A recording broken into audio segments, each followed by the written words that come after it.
And what is up, Who Dat Nation? Welcome back inside another edition of the Straight Up Saints podcast presented by Boot Crew Media or Nito's Tequila, which is the official tequila of Boot Crew Media and DraftKings. DraftKings new customers, you can bet $1 on either team to score on any bet next week coming up for the NFL schedule, and you can win $100 in free bets. If they score, you score. Download the DraftKings Sportsbook app now. Use the code SUS for Straight Up Saints that you see on the bottom of your screen, and you can bet $1 and win $100 in free bets. So pretty good stuff. Must be 21 or older to play. Gambling problem, call 1-800-GAMBLER. And man, for the third straight week, we're on here talking about another bad Saints loss. And this one feels different from all the others. I think actually a lot of you have told me before, after the Saints have lost the last two games, I've been like very lenient about what's going on. I feel like that's been the word that people have used, that I haven't been super harsh on this team and I've been kind of easy on them. And I honestly can get that from time to time. Like, I totally get that complaint that people have had. Today is not one of those days. Today is one of those days. And believe me, guys, I'm pretty calm when I'm watching Saints games. And I was calm today watching this game too. But you finish and you start reassessing the whole game and you're frustrated. And I get it. No Alvin Kamara, no Teron Armstead, no Ryan Ramczyk. Taysom Hill did not play, and you're going through the motions, and you're like, hey, there's no playmaker here, and this team lacks talent.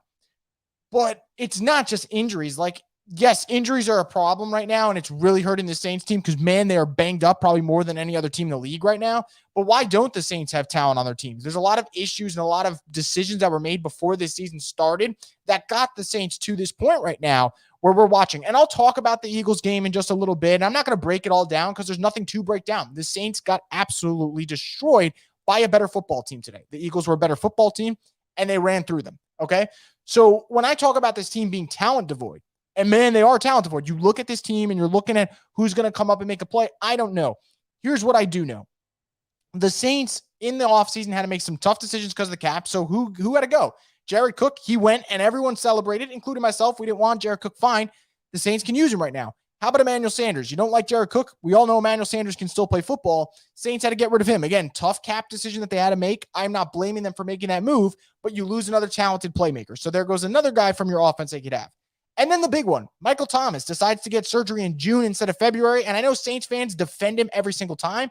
And I get it. I like Michael Thomas. There's a picture over my head of Michael Thomas. I really do like MT.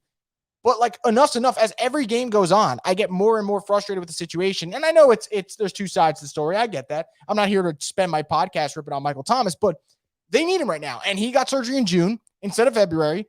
And you didn't have your wide receiver one. So that's where I blame Michael Thomas. But now let's flip it over and where I blame Sean Payton and blame Mickey Loomis. You knew Michael Thomas was ghosting you in the offseason, and you didn't get another receiver. You didn't sign one. You didn't go for one in the draft. And yeah, we hear that they liked Dwayne Eskridge or they liked Elijah Moore. You didn't take either one. Instead, you took Payton Turner, who's not playing right now. He's hurt, and it's frustrating. So you don't have a wide receiver, whether it was bad decisions by your management or your wide receiver one just hasn't played for you in basically 2 years. The last time I've been really hyped about Michael Thomas was 2019, which is very unfortunate. So you don't have offensive guys right now. And what do you have? You have Adam Troutman, who, by the way, I thought he was excellent today. And of course, he was excellent today and he gets hurt because that's just the way this season has gone for the New Orleans Saints. So you have Troutman, who's been very inconsistent. Today was a good game, and now he's hurt. You have Mark Ingram, who continues to kind of wind back the clock. And I know he fumbled today. I really don't care that Mark Ingram fumbled. The Saints were down. They were going to lose that game whether or not Mark Ingram fumbled that football. So that fumble to me was irrelevant. I don't care that Mark Ingram fumbled in that spot. Obviously, you don't want him to fumble, but in that spot, I don't care. But not only are the Saints talent devoid right now, there are like blatant misses right now in terms of the structure of this team too. Like, Cesar Ruiz is a bad football player. And I defended the Cesar Ruiz pick when it happened. And I thought that Cesar Ruiz, when he got a full offseason under his belt, would be a lot better. But he's a bad football player, like objectively bad. Like, I can try to defend him, but when he makes a mistake, it's always a huge mistake on third down where he's not paying attention to his assignment and the play gets blown up and the Saints have no shot. So it's kind of become comedy hour. And the only time the Saints are really good, offensively speaking, just like they were today, just like they were last week against the Titans, just like they were 2 weeks ago against the Falcons, the Saints only put up points and the Saints only move the football under Trevor Siemon in this offense when it's garbage time. And why is that? Because defenses are backing off. Defenses are playing soft coverages because whether it's the Titans going up 20-6 or the Falcons going up 24-6 or the Eagles going up 27-7, you have these comfortable leads and you dial it back as you should. It makes sense why these teams do it. So The Saints really right now are a garbage time run offense. The defense needs to be elite for them to win games. And right now they're not being elite for multiple reasons. One, they're not playing that well. Like the defense is not playing as well as they should. But more importantly, the time and possession battle. You're losing that. When the defense is a little bit rested and they're feeling good, you see those times in the second half where they are making consecutive stops. But man, they get gassed very often in the first half because of the time possession. The Eagles had the ball for over 18 minutes in the first half. That's not good. You're going to lose. That's a bad formula. So that's a problem for the Saints. There's so many issues that I want to get into. I'll mention two positives in a little bit. Before I do that, I'm going to bring up your questions and comments that you guys put up, and we'll kind of go from there. So first question from Alex says, time to start Taysom on Thursday if he's healthy. That is kind of what I want to talk about, and Demetrius mentions it here too, and so does Zeke. So you guys are all mentioning Taysom. I'm going to talk about Taysom in just a little bit because I think that's something that the Saints are going to need to consider. And I know Twitter killed me when I mentioned or even thought about the Saints going to Taysom Hill after Jameis went down, but like enough's enough. Like I think it's time that like they should consider a change. Sean's failure to address the wide receiver position has really caught up these last few games. It's caught up the whole season, guys. Like I think for me, I get it. Like I know Sean Payton thought that his scheme could outwork certain things and like scheme goes over talent, but that's not the NFL anymore. If you see all these teams are having success moving the football, they draft receivers and trade for receivers and sign receivers constantly because this is a passing league. Like the league is predicated around offense. And right now, especially with Kamara out, the Saints do not have a playmaker that strikes fear in the opposing team. And that is a problem, a legit problem. Now, if Michael Thomas was healthy and Alvin Kamara were healthy, you can kind of like work your way around everything else. But you're going into a game with your top three receivers being Marquez Callaway, Deontay Harris, and Traquan Smith. That is terrible. That is absolutely terrible. Like I said, if MT's in the picture, if Alvin Kamara in the picture, great, but they're not, and this is what you get as a result. So, I love Sean Payton. I've defended Sean Payton throughout my podcasting career, I'll say, and I'll continue to defend Sean Payton for most things. The receiver position, though, I do think this is a wake-up call. You cannot get through this NFL with terrible playmakers. You just can't. Like I said last time, this team is too volatile. Going to be hard to predict any more W's this season, even with the Jets game. Yeah, look, I think regardless of the last three games, I always thought it was going to be difficult to get a read on this Saints team because when the Saints are at their best, they can beat any team. And when the Saints are at their worst, they can get blown out by any team. And it's really frustrating and it's tough to read regardless of if Jameis was in or Jameis was out or if this team was on a winning streak or they were on a losing streak. I feel like it's tough to read this team. So I totally agree. You can't just look at this schedule and be like, that's a win or that's a loss or you don't know. Like we're all under the assumption the Saints are going to go into Thanksgiving and lose to the Bills, but who knows? Honestly, who really knows at this stage? Sean Payton definitely can't see the forest through the trees. There was no plan once Breeze retired, unless the plan was just to reset. Look, I think for the Saints, if Winston's in, because that's a big thing. So like there was a debate earlier this week on Twitter. If Winston plays, are the Saints 5-5 or like, are the Saints losing these games? Like, I'm not saying if Winston plays, the Saints are winning all these games that they lost. I'm not saying that. But the Saints are a better team with Jameis Winston. And I still thought with Jameis Winston, they were a 10-7 team. And I wonder if the plan is kind of like just stay afloat for 1 year without Drew, kind of just stitch everything together and then figure it out the next year, which is kind of something that New England did without Tom Brady. They lost Tom Brady. They had that struggling year on with Cam Newton. And now you look at them, they got Mac Jones in the draft, and they are actually in sole possession of first place in the AFC East, and they look pretty damn good over the last couple of weeks. Of course, the Saints beat them, which is funny enough, but I think that like the plan for them was not just future, figure out the future immediately. I think it was kind of stitch everything together for now and then figure it out later. Reese got carried by Armstead and Ram into being considered a good player. I'm going to be honest, man. I don't know who even then considered him a good player. Like I liked the prospect. He was a number one center coming out of high school. He was a number one center coming out of college, but he's bad right now. Like he is bad. He is a bad football player and it's tough to defend. That was painful to watch. The offense was just so uninspired, could really use a spark from Taysom. Yeah, look, I'll get into the Taysom thing just now, actually, if you guys want to talk about it, because I see you guys are mentioning Taysom and what his usage, whether or not he should start. So I'll do that before I'll just pull up this comment real quick because the Blake Gilligan one for MVP. Totally agree. Blake Gilligan actually, he punted so many times today, I actually thought his leg was tired. Like that's a problem.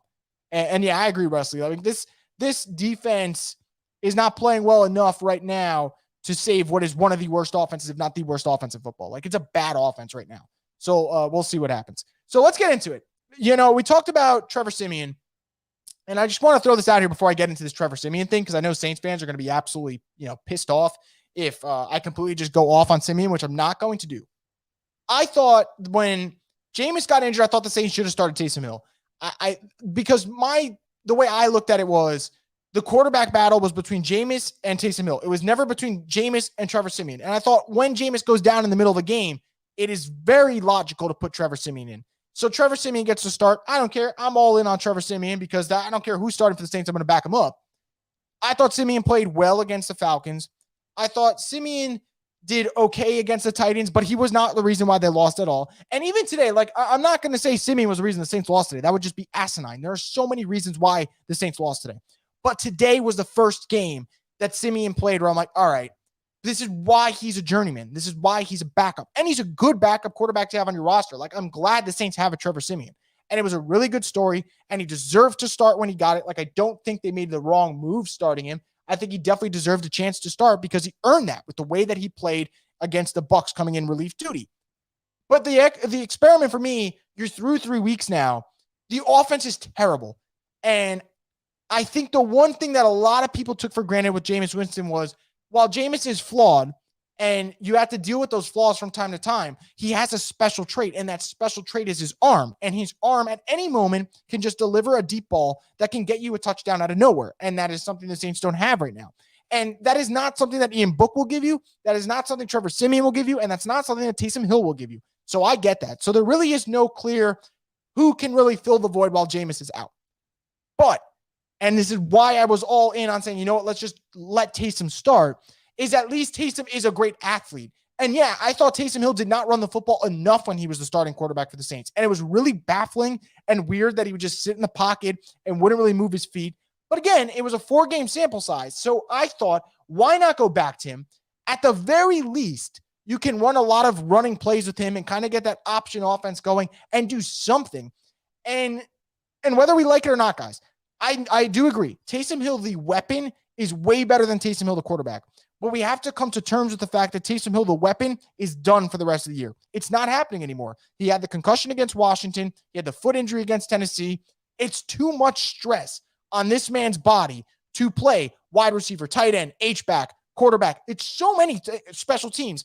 It's not going to happen. He's going to get hurt. And let the record show, at BYU, he did get hurt multiple times. So I think that's a big thing.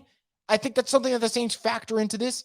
And no, is Taysom Hill going to magically fix the Saints offense if they make him the starter? Absolutely not. But does it at least jumpstart things? And maybe there's a slight hope that you can be competent. Maybe if you can get the option offense going. And that's the only reason why I'm saying this. I'm not saying that Trevor Siemian loses his job and deserves to lose his job or whatnot. The Saints don't have an answer right now. Like, that is something that I'm trying to say. Like, a lot of people get aggravated when I say that I thought Taysom should start because you guys hate Taysom for some weird reason, which I don't understand. Fine. And I don't think Taysom Hill is a starting quarterback in the NFL. I don't. Like, I'll just throw that out there. But neither is Siemian.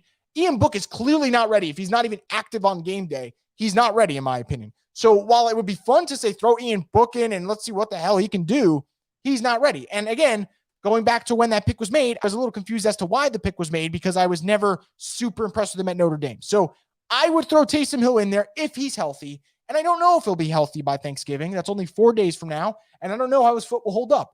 But I do find it fascinating that people are kind of against it. You have to try something, to run out this offense that keeps doing the same thing. Not good in the first quarter, not good in the second quarter, not good in the third quarter. And yeah, the fourth quarter is fun to watch from a neutral perspective. But as a fan, as someone who's been watching this team, you know what's going to happen. They're going to score a lot of points in the fourth quarter. They're going to give you a little bit of hope, and then it's going to get taken away. And at the end of the day, you're looking at the win-loss column, and you were 5-2 just 3 weeks ago, and now you're 5-5. And now, optimistic Chris is no longer here. So I think that is a big problem for the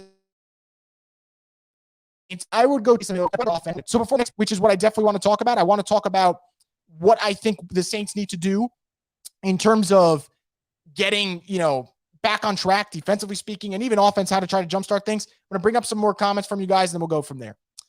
At this point, I don't enjoy watching Trevor at all. Taysom is at least fun to watch. Again, I kind of agree in that too. I know it's a weird way to put it, but I totally agree with that. Dennis Allen not going to base and keeping in nickel while Philly was gashing them all half was bad too. Yeah, I'll say this about Dennis Allen real quick. I thought after the Bucs game, he was definitely going to get a head coaching job. And now 3 weeks later, I'm like, okay, he probably still will get interviews, but I'm like, he's not a lock to leave. Like the Saints defense is now good. They're no longer great. Through the first 8 weeks of the season, they were great. And the last 3 weeks, they're good. They're not bad. And again, time of possession matters, guys, but they just have not played as well as they should be playing. And I think that definitely is worth mentioning. I'm going to say if this wasn't a wake-up call for Payton and Loomis to fix the offense, we'll probably see him gone within the next 3 years. I don't think so. Look, I do think it's a wake-up call. I don't think the Saints will ever admit it, but I think the Saints do feel like they are not playing well offensively, and they know that they're lacking playmakers. And as for the Sean Payton thing, at the same time, find me another coach who would find 5 wins with the lack of playmakers they have. Like, it's probably not going to happen. So I'm not saying that Sean gets a pass just because the Saints are 5-5 and they've won with garbage through 10 weeks, but at the same time, you're not going to get rid of him just for this. I think this is a wake-up call, and I do think the Saints will address their skill position players this offseason. I don't know if it'll be a first-round pick. I don't know if it'll be a second-round pick. I know the Saints are going to address the offense. I do not think they're going to go into the next season with the same group of skill players. Jameis at least offers some big play potential. Siemian just isn't it. Yeah, I totally agree. That's a good one, Joe. I almost regret voting for most of these guys for the Pro Bowl. Yeah, look, some of them deserve it. I'll mention some guys that deserve it. Why does it seem like the offense doesn't try to get creative until the fourth quarter? See, that's where they kind of trick you. It's not that they get creative in the fourth quarter. It's that defenses are playing soft coverage, super prevent, got a big lead. Why should we, chance it? And that is where the Saints thrive. But other than that, they haven't been great offensively.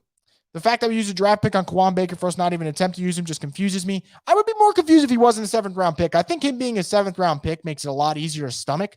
But, yeah, it is frustrating. Props to Trautman. He balled out. Offense needs him to play like this more consistently. You are absolutely right. Trautman balled out. And I think that's what you want to see. Like, as bad as Trautman's been this year, and boy, I've been on his case, like, that's the type of game where, like, okay, that's why the Saints traded up for you. That's why the Saints have confidence in you. And no, I'm not expecting Trautman to have 5 catches for 56 yards and a touchdown every week. No. But can you do that every other week or in 3 weeks or every 3 weeks? Like, be a little bit more consistent, man. Like, that was an encouraging performance from Trautman, so I'm happy about that. So I'm going to bring this up, and then I'll stop the comments for just a sec. Obviously, keep throwing them in, guys, and I'll get to them. I really appreciate you guys dumping the comments in. You guys mentioned Lattimore. I want to talk about Lattimore because I am a really big Marshawn Lattimore guy. Like, I've been I'll say I'm very fair. Like, when Marshawn struggles, I am critical of him. And when Marshawn's playing well, I give him his flowers. But, man, this is not one of those moments. Like, Marshawn Lattimore has to wake up. And maybe this is it because now you're playing the Bills and you're playing Stephon Diggs. And then the following week, you're playing Amari Cooper and CeeDee Lamb and Michael Gallup. So you have no choice but to wake up. But the last 3 weeks, every game, it just seems like Lattimore's just out of it. And if you need someone across from you to be your equal, to be ready to go, then I'm sick of it. Like, and again, the alternative was better. Like, it was better than the alternative, excuse me. The Saints paying Lattimore was better than losing him and figuring out a replacement. So I totally get that. But he gets paid too much money to constantly get beat by crossers, to constantly look like he's not invested in the game. And it's just not enough. Like, he is a cornerback 1. I get that. But he's only a cornerback 1 for half the season. And I guess the sooner we come to terms with that and the sooner we accept that is who Marshawn Lattimore is, then I guess it's easier. But I'm frustrated. Like I said 2 weeks ago, I forgot which podcast I was on, but I was talking about Marcus Williams. I said, man, Marcus Williams has to step up. Well, last week, Marcus Williams would have a game-changing pick if the refs didn't suck. And today, Marcus Williams was one of the only guys in the secondary that came to play. Really good range, really good plays from him, and I thought he was outstanding. So a super shout-out to Marcus Williams. He's shown why the Saints should pay him when they have to in the offseason. He's been great. Now, Marshawn has to get going. He has to. It is frustrating.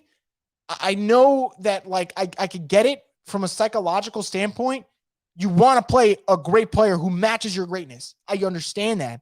But every goddamn week that he's not facing an all-pro wide receiver, it's like, oh, Marshawn got beat up by a crosser. Oh, where's Marshawn? He's not there on that play. It's like, I can't do this every week, man. It is really frustrating.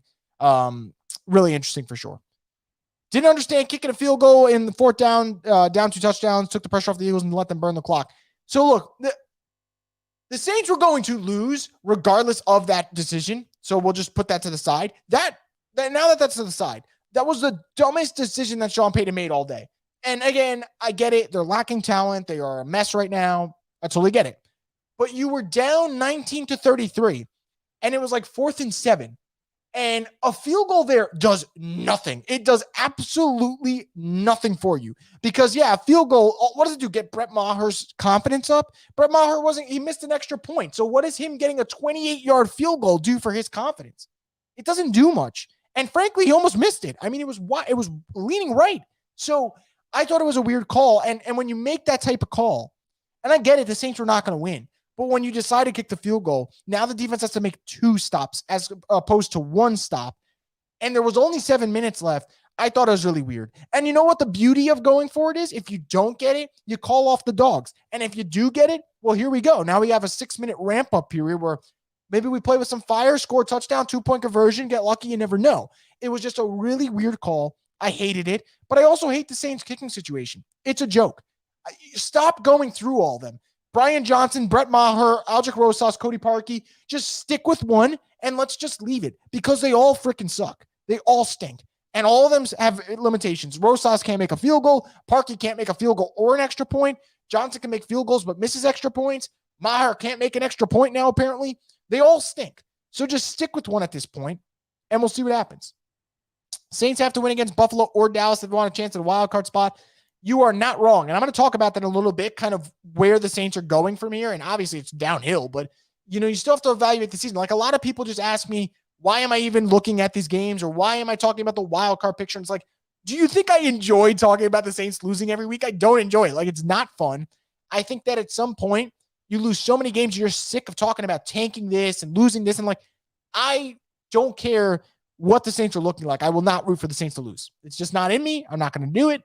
And I want to see them compete.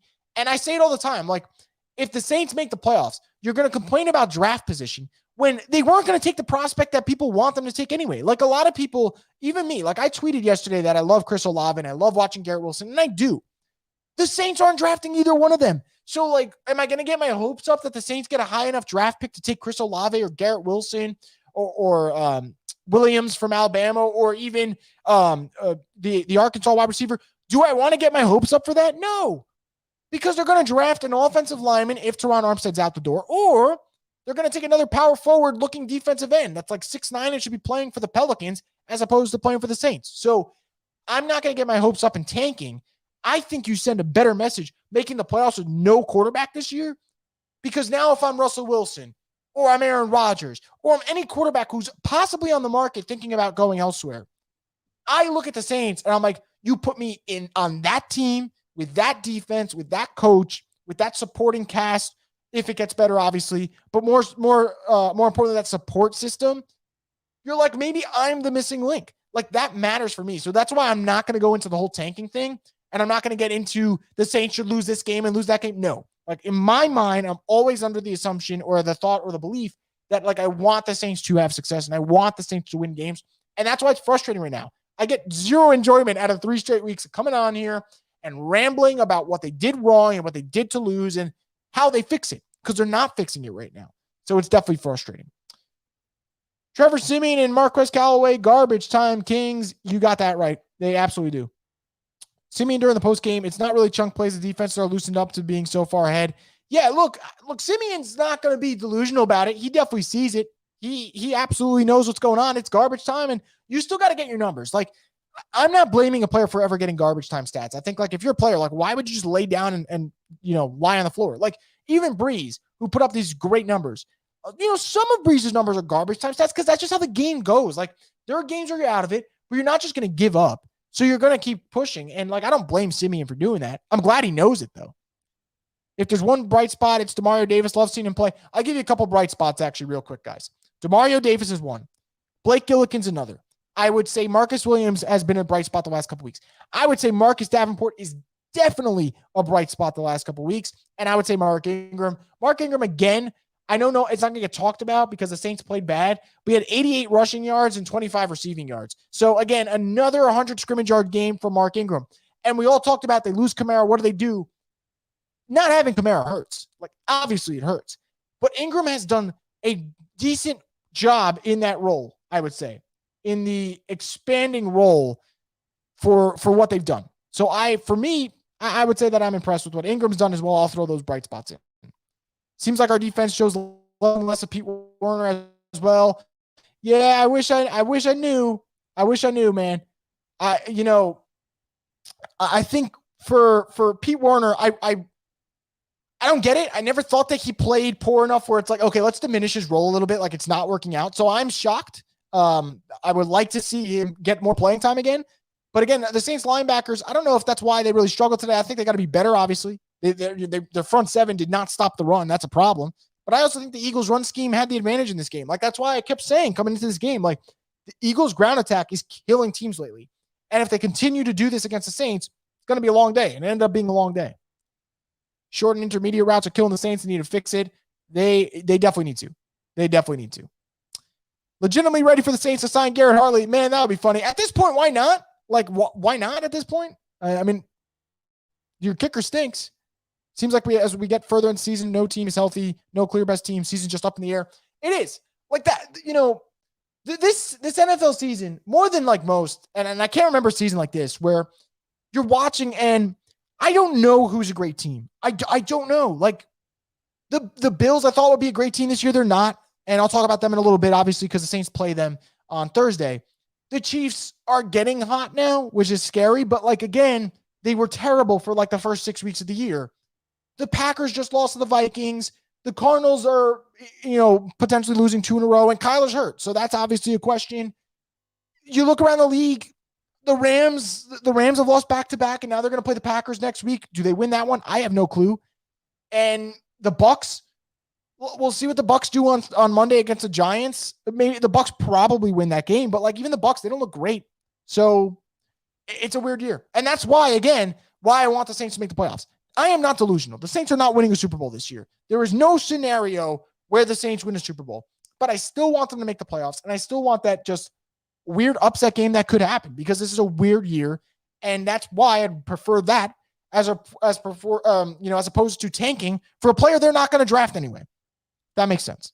So before I wrap everything up, guys, I want to talk about this Saints team projecting forward because 3 weeks ago you're 5-2 and you're looking great. And now you're 5-5 and you're out of the playoff picture as we speak, in my opinion. Like you're out in the sense that the 49ers are on the come up. The Vikings are on the come up. The Panthers lost today, which is good news for the Saints. And that definitely helps. But other than that, now there's competition. There was not competition 3 weeks ago. The Saints were in firm position to be a playoff team. Now, I don't know. And I'm not going to get into who they play in 2 weeks from now, who they play in 3 weeks from now, who they play in 4 weeks from now. I don't care. Like I don't care who they play in those times. But they have the game of the year, I would say, coming up against the Bills. And it's really easy to say they're going to get blown out. But it would also be like very ignorant because the Bills haven't been great either. And the Bills are coming off a loss that they're probably frustrated about. And I think the easy take is the Bills are coming off a loss against the Colts where they're pissed and they're going to beat the Saints and take it out on them. And maybe they will. Like I will be picking the Bills for that game. I will. The Saints haven't showed me any reason for me to pick them. So with that being said, I'm probably going to pick the Bills, but I'll have a preview show later this week. But this is a game where if you're serious about being a wild card team this year, you got to break the losing streak. Because I think for the Saints, if they just stop this losing streak, you can breathe again. The longer you keep losing games, the longer this frustration builds, the more you feel like you're losing hope. And just one win changes a lot in terms of just the mentality and the feeling in the locker room. And you at least have some confidence going forward. The Saints have no confidence right now. They're not a confident group. They're just sleepwalking, I would say, through the season at this point because the offense is out of flux. The defense is not playing great. So Thursday night, you're playing the Bills. You're honoring Drew Brees for that game. Can you win it? It's going to be tough. It's going to be tough. The Bills are a talented football team. I'm not going to say a great football team because they've not been playing like a great football team, but they have struggled. And I think for this one, it's a battle of two teams right now who 3 weeks ago felt a lot better about where they are. And now you look back at it in Bills Saints, they're both looking rough, and we'll see what happens. But I'll say this before I log out, guys. The Bills game, if Taysom plays, I feel a lot better about that game. Because I don't think what we necessarily saw last year with Taysom, you can look at that tape and figure out completely what the Saints are going to do offensively. I think you can change some things up. And I think that, again, like, I'm not saying Siemian was terrible and he's the reason why the Saints have lost the last 3 games. He's not. He was a reason why the Saints lost today, but it wasn't all him. And he was definitely not a reason in the first 2 games. But I would make a quarterback change because you need a spark. And I think the Saints team, they need to snap this losing streak, because 4 games, it starts spiraling out of control. It starts spiraling out of control. I don't know why, but I can see Taysom throwing like 3 interceptions against the Bills defense. Look, you're not wrong. And I'm going to say I could see Trevor Siemon throwing 3 picks against this Bills defense. Like, I think that the Bills defense, they had a bad game. Like, Jonathan Taylor ran all up and down the field on them. And Josh Allen had a bunch of picks, put them in a bad spot. I think the Bills defense is way better than the 40 points you saw today that they gave up. That said, I don't think either quarterback who the Saints will play is going to be this magical savior that figures it out on a primetime Thanksgiving game against the Bills. The reason, though, that, again, I keep saying, if Taysom's healthy, because if he's not healthy, what's the point of playing him? That would just be stupid. But if Taysom's healthy, I would play him, because I think that the running element gives you something. The Saints need something different. And I think when you have Taysom being able to run a little bit more, then the defense has to cheat up. And if the defense cheats up, maybe you can get some plays over the top. Not a deep bomb, because Taysom can't throw a deep pass to save his life. But maybe you can get some 15 to 20-yard crossers and do something there. So that's why I would go with him. I'm not expecting the Saints to play him, but I think for them, you got to try something different at quarterback. And if you want to keep rolling the Trevor Siemian route, that's fine. But we're going to keep going down this same path where, like, first quarter they stink, second quarter they stink, third quarter they stink, and enjoy your garbage time points that still equate in a loss. So, yeah, I do think that Trevor Siemian's floor is higher than Taysom Hill's. But I would rather see what the upside is of just playing Taysom Hill. And again, I do not think the Saints quarterback of the future is on their roster at all. I think they're going to go big game quarterback hunting in the offseason. But we still got 2 more months till the offseason comes, maybe even 3. I don't know what my math is right now. It's probably a little off. I'd say 3 months till the offseason. So you got to try something different. And yeah, I get it. People hate Taysom Hill. That's fine. I really don't care. Like, I would play Taysom Hill if his foot is okay. And I would just roll the dice and say, what the hell? What do you have to lose at this point? You've lost 3 games, 2 of which you should not have lost. And now you're 5-5 and you're hoping for a prayer. So why not put a dude back there who the Bills don't have as much film tape on for this season specifically? And let's be real. I do not think that if they play Siemian or Taysom Hill, they're going to be favored to win anyway. So just roll the freaking dice. Roll the dice. Like, the Saints will probably be underdogs going into Thursday night's game. And that's okay, because they deserve to be. They've been a bad football team the last 3 weeks. So we'll see what happens. I'm just very disappointed that this team has looked this bad the last 3 weeks. Like, I know they don't have talent, and I know they're injured. But it's just 3 losses. That's a lot. That's the first time they've lost 3 games in a row since the 2016 season. I hated the 2016 season. So we'll see what happens, guys. I really appreciate you joining the chat and leaving your comments and thoughts. It means a lot. I hope you guys enjoy the rest of your weekend. I know it's going to be tough because the Saints stunk it up today, but enjoy the rest of your weekend. I will be back later this upcoming week, either Tuesday or Wednesday. I'll have the podcast up for the Thanksgiving game preview. So stay tuned for that. In case I do not have a live stream, though, guys, and it's just an audio format, I just want to wish you guys from video right now, have a happy Thanksgiving on Thursday. I hope you and your families have a great time together. And let's hope that the Saints end up winning that Thursday night to just cap it off and make it a Thanksgiving that we remember. But I really appreciate you guys joining the chat. Enjoy the rest of your weekend and stay plugged in on the Straight Up Saints podcast. This upcoming week, I'll have a preview of the Saints-Bills game. So enjoy your weekend, and let's hope the Saints can eventually snap this losing streak because, man, we're tired out here.